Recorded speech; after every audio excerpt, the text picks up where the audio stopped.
உயர்நீதிமன்ற அனுமதிப்படி அன்புமணி ராமதாஸ் அவர்களுடைய தலைமையில பொதுக்குழு கூடியிருக்கு. எப்படி பாக்குறீங்க சார்? வேற நாட்டுக்காரர் வந்து எதை நடத்தணும் மாதிரி சொல்லுங்க. ஏன் ராமதாஸ் ஐயா அன்புமணி மேல இவ்வளவு வெறுப்ப? நாய் வந்து மனுஷனை கடிச்சா செய்தி கிடையாது, உங்களுக்கே தெரியும். மனுஷன் நாயை கடிச்சாதான் செய்தி. அகைந்திலிருந்து என்ன தெரியுது? பாஜகவுடைய பிடியில தான் அவங்க இருக்காங்க. பொதுவெளியில ஒரு யோக்கியனுக்கு பிறந்த அயோக்கியன் அப்படின்னு சொல்றாரு. பாருங்க, எங்க பேசினாலும் தெரியாது, எங்களுக்கு தெரியாது. அதை வந்து ஒரு விளம்பரம் கொடுக்குறீங்களா அந்த பேசுறதுக்கு? இதுதான்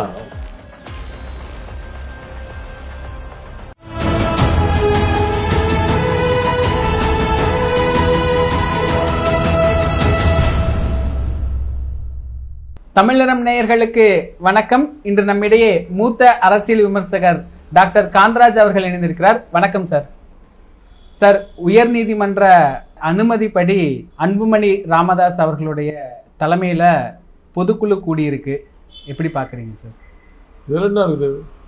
அப்பா வந்து ஓரம் வர ரெஸ்ட் எடுக்கன்னு சொல்லிட்டு போயிருக்கிறாங்க, பொதுக்குழுக்கு போயிருக்காங்க. அது ஒன்றும் பெரிய விஷயம் இல்லையே. வேற நாட்டுக்காரர் வந்து எதை நடத்தின மாதிரிலாம் சொல்றீங்க. அவங்க நடத்துகிற ஒரு கட்சியில் அவங்க அப்பாவும் மகனும் அடிச்சுக்கிட்டாங்க. அப்பா வேணாம், நான் மாத்திரம் பார்த்துறேன். அப்போ இது நீதிமன்றம் செய்திகளுக்கு அடிப்படணுங்க. தானாகவே நடந்திருக்கும். பொதுக்குழு கூடுகிறதுன்னு சின்னதாக போட்டிருப்பீங்க. இப்போ இதில் வந்து ஒரு ஹெட்லைன்ஸ் வந்துருச்சு, ஒரு விவாதம் வந்துருச்சு. இல்லை, விளம்பரத்துக்காக பண்ணுறது தான். என்ன, ராமதாஸ் அவர்களுக்கு அழைப்பு விடுக்கப்பட்டிருந்தது. அவருடைய புகைப்படமெல்லாம் பொதுக்குழு பதாகைகளில் பயன்படுத்தி இருந்தாங்க. பொதுக்குழு மேடையிலேயே ராமதாஸ் அவர்களுக்கு ஒரு இருக்கை வச்சு அதுக்கு பக்கத்துல தான் அன்புமணி அவர்கள் அமர்ந்திருக்கிறாரு.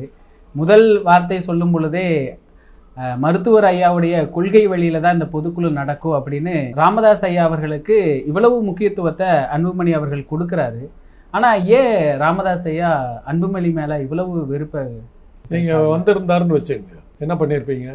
ராமதாஸ் பங்கெடுத்து கொண்டார், அவ்வளவுதான் செய்தி. வரலன்னாக்கா எவ்வளவு வருது பார்த்தீங்கல்ல? விளம்பரங்க. நாய் வந்து மனுஷனை கடிச்சா செய்தி கிடையாது, உங்களுக்கே தெரியும். மனுஷன் நாயை கடிச்சாதான் செய்தி. இப்போ இவ்வளோ கேள்வி கேட்டீங்கல்ல, அந்த ஒரே செயல் தான். ராமதாஸ் அங்கே வரல, அவ்வளோதான் பாயிண்ட். வந்திருந்தா என்ன பண்ணுறீங்க? ராமதாஸ் கலந்து கொண்டார், செய்தி முடிஞ்சு போச்சு, ஒன்றுமே இல்லை. பாட்டாளி மக்கள் கட்சி பொதுக்குழு நடந்தது, ராமதாஸ் அன்புமணி கலந்து கொண்டார்கள், அவ்வளோதான். இப்போ எவ்வளோ கேள்வி? அவர்கள் சண்டை நடந்ததா? இதனால் தமிழ்நாட்டு அரசியல் இதாச்சா? ஸ்டாலின் ஊரை விட்டு ஓடிடுவாரா? அன்புமணி இது உதயநிதி ராஜினாமா செய்து விடுவாரா? இவ்வளோலாம் கேட்டு முடிச்சுட்டு அப்புறம் வந்து இந்த சண்டை எப்போது தீரும்? எத்தனை கேள்வி. நாளைக்கு ஹெட்லைன்ஸ்.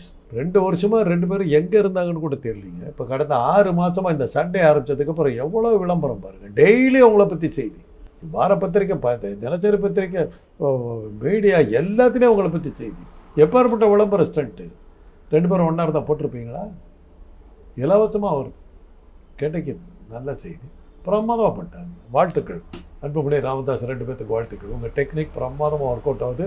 மீடியாவும் அதை வந்து நல்லா பயன்படுத்துகிறாங்க, உங்களுக்கு வாழ்த்துக்கள். இதே ஸ்டண்ட்டை ஆனால் ரொம்ப நாள் கண்டினியூ பண்ணாதீங்க. ரப்பரை கொஞ்சம் நேரம் இழுக்கிறவரும் தான் கரெக்டாக. ரொம்ப எடுத்திங்கன்னா ரப்பர் அறுந்து போகும். அதனால் கொஞ்சம் ஜாக்கிரதையாக இருக்குது. எந்த இடத்துல நிறுத்துமோ நிறுத்துங்க, அவ்வளோதான் சொல்லலாம். ஆனால் இப்போ இருக்கிற நிலையிலேயே பார்த்தா அந்த இழுக்கிற ரப்பர் அறுந்து போச்சுங்கிற மாதிரி தானே சார்? அறுந்து போகலங்கிறதுக்கு தான் நீங்கள் உதாரணம். செய்தி ஆக்கிட்டீங்களே, ரப்பர் அறுந்து போகலங்கிறதுக்கு நீங்கள் தான் உதாரணம். இப்போ நீதிமன்றம் இந்த வழக்கை பொறுத்த வரைக்கும், நீதிமன்றத்தை பொறுத்த வரைக்கும் இருதரப்பு வாதத்தை கேட்டு யார் சார்பில் வாதம் முடியுதோ அதுக்கு தீர்ப்பு வழங்குறதா சரி. 2 பேர்த்தையும் வர சொல்லி பேச்சுவார்த்தை நடத்துறது என்ன சார்? புதுசா இருக்கு. அதான் இன்னைக்கு அதான் பார்த்துக்கிட்டு இருந்தேன்.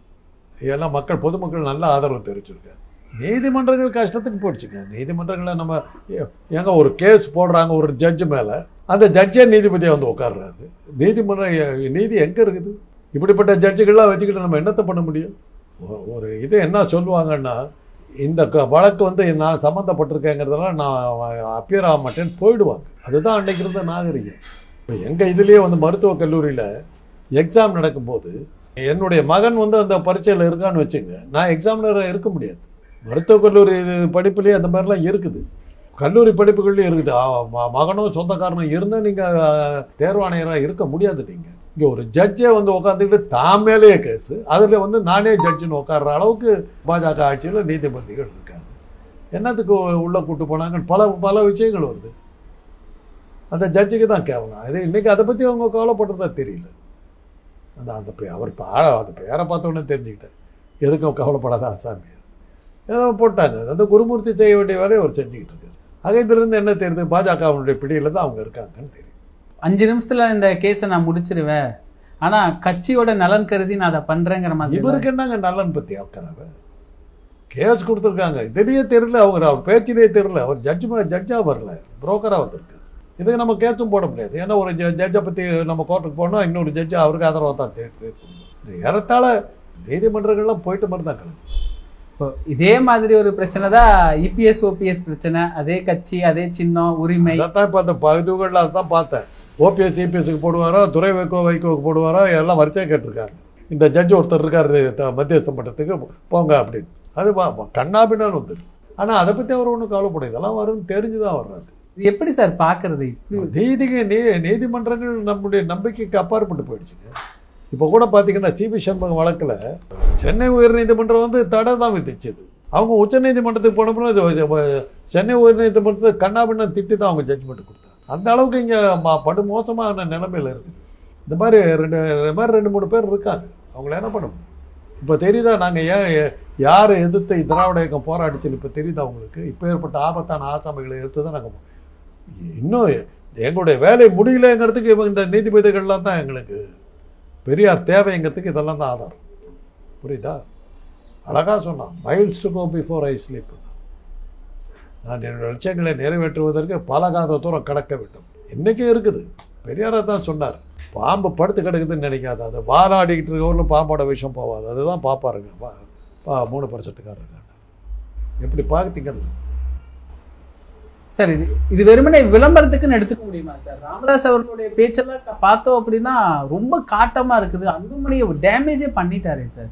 நீங்கள் அதுதான் இப்படி தான் இதுதாங்க விளம்பரம். இதுதான் விளம்பரம். அன்புமணிக்கு பாராட்டுனாக்க விளம்பரம். அது எவ்வளோ வேகமாக கேட்குறீங்க? டேமேஜே பண்ணிட்டார். அந்த அளவுக்கு செய்தி அவ்வளோ பெருசாக்குறீங்க. நான் தான் சொல்கிறேனுங்களே, இது ஒரு நல்ல இன்னொரு 2 மாதம் தான் இந்த சீன். இந்த ட்ராமா 2 மாதத்துக்கு அப்புறம் முடிஞ்சிடும். 2 பேரும் இணைந்த கைகள்னு வருவாங்க. அப்போ இதை அப்படி அடிச்சுக்கிட்டாங்களே, எப்படி இணைந்தார்கள்? அடுத்த கேள்வி வரப்போறீங்க 2 மாதம் கழிச்சு. நான் அதை பேசுகிற சக்தியோடு எனக்கு இருக்குது. பேசணும். ஆனால் அடுத்து இன்னும் 2 மாதம் தான். அக்டோபரில் எலெக்ஷன் நெருங்கிடுது. நெருங்கும் போது 2 பேரும் இணைந்துருவாங்க. இணைஞ்ச உடனே இணைந்த கைகள் வண்டியை சொந்தங்களே வாருங்கள் அப்படின்ட்டுருவாங்க. அதெல்லாம் இணைந்ததுனால் பெரிய பலம் பெற்றார் அப்படின்வாங்க. ஆனாலும் பொதுவெளியில ஒரு யோக்கியனுக்கு பிறந்த அயோக்கியன் அப்படின்னு சொல்றாரு அன்புமணியை. அப்படிலாம் சொன்னாதான் பாருங்க, எங்கே பேசுனாலும் தெரியாது. இப்போ எங்களுக்கு தெரியாது. அதை ஒரு விளம்பரம் கொடுக்குறீங்களா அந்த பேசுறதுக்கு? இதுதான் பப்ளிசிட்டி. கரெக்டாக வருது, நல்லா வருது. என் பேரை பயன்படுத்தக்கூடாது, இது எல்லாமே பப்ளிசிட்டி தானே. அவன் அதை அதுக்காக இதெல்லாம் சொல்லி இப்போ அதனால தானே செய்தி ஆகுது. முதல்ல பேசிக்கிட்டாங்க அப்பா அம்மாவும், நீங்கள் இந்த மாதிரி சொல்லிவிடுங்கப்போ நான் உங்கள் பேரை பயன்படுத்தினா அதை செய்தி ஆக்கிக்கலாம் பேசிட்டு வந்திருக்காங்க. நீங்கள் இருக்கீங்க அதை நிறைவேற்றுறதுக்கு. இந்த அளவுக்கு நடிக்க முடியுமா சார்? எங்களுக்கு ஆச்சரியமா இருக்கு. அந்த நடிக்கிறது இப்போ விளம்பரப்படுத்துறீங்களே, உங்களுடைய நடிப்பை எப்படி சொல்கிறது? இந்த அளவு உங்களால் நடிக்க முடியுது. அது நடிக்கிறாங்கிறது கூட தெரியாத மாதிரி பேசுகிறீங்களா? அதுதான் உங்கள் சாப்பிட்டு.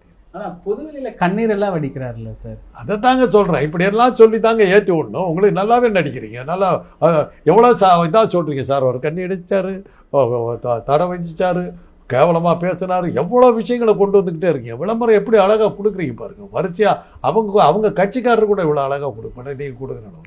அதுதான் சாமர்த்தியம். இப்போ இதனால பிள்ளைனா சொல்லிடுறோம் ஒரு வாழ்த்துக்கள் அவங்க 2 பேத்துக்கு. எதை நினச்சி 2 பேரும் என்ன பலன் கிடைக்கும்னு 2 பேரும் சண்டை போட்டுக்கிறோமோ ஒரு நாடகம் நடத்துறீங்களோ அந்த நாடகம் வெற்றிகரமாக நடக்குது. இது ஒரு நல்லா போயிட்டுருக்குது. நிறுத்த வேண்டிய நேரம் வந்துருச்சு. அவ்வளோதான் நான் சொல்கிறேன். எப்படி பல தொண்டர்கள் இதை நீங்கள் நிஜமாகவே அடிச்சுக்கிட்டீங்க நம்பிட்டானுங்கன்னா மாட்டிக்குவீங்க. அதை மாத்திரம் ஜாக்கிரதையாக பார்த்து. இப்போ தொண்டர்களோட நிலைமை என்ன சார்? அதை தான் சொல்ல வர்றேன். இப்போ நீங்களாம் இப்படி கிளப்பி விடுறது சில தொண்டர்கள் பாவம் நிஜம் நம்பிட்டாங்கன்னா இருக்கிறதே 10-15 பேர் தான் இருக்காங்க. அவங்களும் போயிட்டாங்கன்னா என்ன? அவங்க இந்த ட்ராமா அவங்க போட்டதுக்கு காரணம் விக்கிரவாண்டி தோல்விங்க. விக்கிரவாண்டியில் அவங்க தோற்றதுக்கு பிறகு அவங்களுக்கு புரிஞ்சு போச்சு நம்மளை வெண்ணைய சம்பந்தம் விட்டுடுச்சு. அன்றைக்கி திமுக எதிராக எவ்வளோ இருந்தது. ஒரு பட்டியலெடுத்த தலைவர் கொல்லப்பட்டிருக்கார்.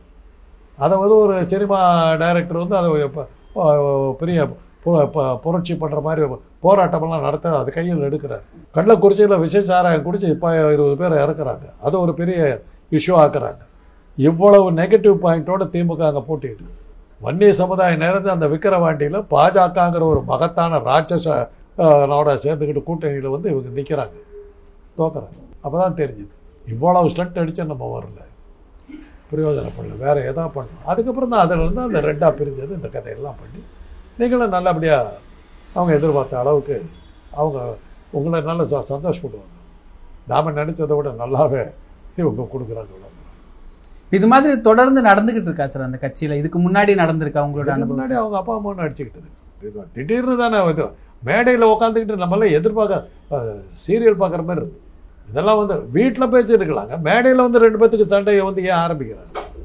ஆகாது. ஒரு க்ளீனாக தெரியுது. ஒரு நாடகம் நடத்துறது இந்த மாதிரி நான் பேசுகிறேன், அது உடனே நீ ரியாக்ட் பண்ணி எதிர்த்து பேசு அப்படின்னு சொல்லி அந்த நாடகம் இப்போ ஒரு 6 மாதமாக சக்ஸஸ்ஃபுல்லாக போயிட்டு தினசரி நம்ம பார்க்குறோம். யார் வந்தாலும் அந்த செய்தியை கேட்குறீங்க. ஆக விளம்பரம் அவங்களுக்கு ஒரு இலவசமான விளம்பரம் பிரமாதமாக கிடைக்கும். முழுப்பக்க விளம்பரம் போட்டால் கூட வராது, செய்திகளாகவே மாற்றிக்கிட்டாங்க. அதான் சார் முகுந்தன் அவர்களை கட்சிக்குள்ளார கொண்டு வராரு அன்புமணி அவர்கள். அன்புமணி அவர்களை பதவி இறக்கம் செஞ்சுக்கிட்டு முகுந்தனை அந்த இடத்துக்கு கொண்டு வர்றது தான் நோக்கம் சார். ஒரே விஷயம் தான் சார். திருப்பி கேட்டு என்னத்துக்கு அதை இவ்வளோ டீட்டெயிலாக இருக்குது. அப்புறம் முகுந்தனை கொண்டு வந்தாரு, கோவிந்தனை அனுப்பிச்சிட்டாரு, இப்படிலாம் கேட்டுக்கிட்டு இருப்பீங்களா? எத்தனை கேள்வி சார் ஒரே விஷயத்துக்கு? வேறு என்ன இருக்குது? என்ன தான் முதல்ல சொல்லிட்டு ஒரு நாடகம் நடிக்கிறாங்க. இதில் எல்லாம் தான் நடந்துக்கிட்டு இருக்கு. இது ஒவ்வொன்றா பிரித்து ஒரே கேள்வி 10 பிரித்து கேட்டுக்கிட்டு இருக்கீங்க. இல்லை சார், நாடகங்களோட முடிஞ்சிடும்னு நினைக்கிறேன். வேற என்ன இருக்குது? இது எத்தனை தடவை கேட்பீங்க? அவர் பதவிக்கு வரக்காக இது இருந்தது அப்படின்னா உண்மையாலுமே அந்த முகுந்தன் அவர்களுடைய பிரச்சனையில ராமதாஸ் அவர்கள் அந்த கட்சியை கைப்பற்றக்காக இருந்தது அப்படின்னா சரி, ஆமாம் கைப்பற்ற போகிறாங்க. நம்பிட்டீங்க இல்லை, போடுங்க, கைப்பற்றி விட்டான்னு போடுங்க. எனக்கு நான் வந்து எவ்வளோ நேரம் தான் சொல்கிறது. ஒரு நாடகத்தை என்னால் நம்ப முடியல சார். நீங்கள் நம்பி அவருக்கு விளம்பரம் கொடுக்கறது முடிவு எடுத்துட்டீங்க, கொடுங்க, என்ன விட்டுருங்க, அவ்வளோதான் நான் சொல்லுவேன். அப்போ இதுவும் கடந்து போகும்னு அன்புமணி இதெல்லாம் இதுவும் கடந்து போகும். உங்களுக்கு சொல்கிறேன், அவங்களுக்கு நான் சொல்லுறேன். அவங்க ட்ராமா போட்டுக்கிட்டு தான் இருப்பாங்க. நீங்கள் டிக்கெட் வாங்கி பார்க்குறது எனக்கு ஆட்சேபம் இல்லை.